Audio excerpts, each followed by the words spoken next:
Surveillance et protection, la chaîne qui plonge dans l'univers des forces de défense et de sécurité.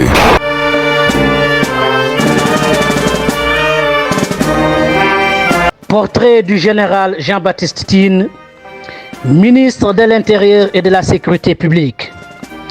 Le général Jean-Baptiste Tine, récemment nommé ministre de l'Intérieur et de la Sécurité publique, a débuté sa remarquable carrière militaire le 1er septembre 1981.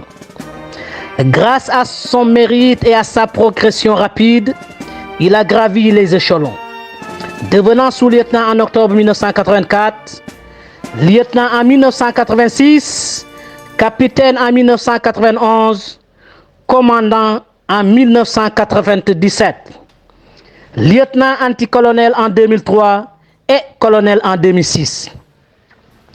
Élevé au rang de général de brigade en 2013, il a été distingué par sa récente nomination en tant que ministre le 5 avril 2024 par son Excellence le Président de la République, M. Bassirou Diomaye Diakhar Faye. Sur proposition du Premier ministre Ousmane Sonko. Originaire de Thiès, le général Tine est un éminent diplômé de l'Académie royale militaire de Meknes et de l'école des officiers de la gendarmerie nationale de Melun. Reconnu pour son engagement, son expertise et sa loyauté indéfectible, il a servi dans diverses capacités au sein de la gendarmerie nationale, allant du commandement des unités mobiles aux compagnies territoriales, démontrant un leadership et une gestion efficace. Il a commandé la compagnie de Saint-Louis entre août 1994 et août 1995, et celle de Ziguinchor de septembre 1995 à mars 1996. Entre 1989 et 1994, il a dirigé l'escadron blindé de la Légion de gendarmerie d'intervention, ce qui lui a conféré une connaissance approfondie du territoire national. En tant que commandant des écoles de la gendarmerie, il a influencé plusieurs générations de gendarmes du pays et de la sous-région et a été l'origine de réformes importantes de la gendarmerie mobile et de la logistique. Son rôle a été déterminant dans l'expansion de la gendarmerie sur le territoire national. Sa rigueur, son intégrité, son exemplarité et son humanisme sont des qualités qui le caractérisent. Le général Jean-Baptiste Tine, ministre de l'Intérieur et de la Sécurité publique, hérite d'un département aussi noble que complexe. Sa tâche principale sera de renforcer la protection des citoyens, un pilier fondamental de nos sociétés. Cependant, son défi ne s'arrête pas là. Il lui faudra également œuvrer inlassablement pour rétablir et consolider les liens de confiance entre la population et nos forces de sécurité et de défense. Ces institutions, garantes de notre sécurité collective, doivent être perçues non seulement comme des protecteurs, mais aussi comme des partenaires proches et fiables du public. Le général Tine a devant lui une opportunité unique de façonner une vision moderne et inclusive de la sécurité, où chaque citoyen se sentira impliqué et protégé. Djambari, la chaîne qui plonge dans l'univers des forces et de sécurité. Texte adjudant-chef ERKC. Voix off Ibrahima Ndiaye, chef de production Mohamed Ndiaye. Le général de corps d'armée Jean-Baptiste Tine arrive dans un environnement qui lui est familier. Ancien commandant de la gendarmerie nationale, il a souvent côtoyé des directeurs du ministère de l'Intérieur pour évoquer des questions liées à la sécurité, la protection des biens et des personnes.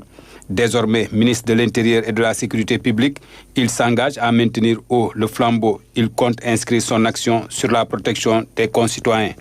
La sécurité d'État entre en conflit, entre en compétition avec la sécurité humaine.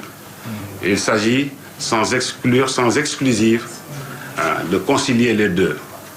en nous centrant sur nos concitoyens par la proximité, mais aussi surtout par l'inclusivité. Il faut discuter avec nos concitoyens, il faut humaniser notre action, il faut respecter les droits de l'homme, il faut tenir en compte la dignité humaine dans tout ce que nous faisons. Pour cela, je lance un appel à tous, autorités de l'administration centrale, directeurs de services, personnel de la police, tout le monde, tout le personnel du ministère de l'Intérieur, pour continuer d'ouvrir nos portes à nos concitoyens, de sorte à trouver des solutions consensuelles, en tout cas des solutions discutées à toutes les questions que nous nous posons. Pour le ministre de l'Intérieur et de la Sécurité publique, le président de la République, Bassirou Diomaye Faye, accorde une importance capitale à la protection des biens et des personnes. Afin de bien mener cette mission, il a besoin de l'appui des directions de la police, de l'administration territoriale, entre autres. C'est dans ce cadre qu'il annonce de larges concertations.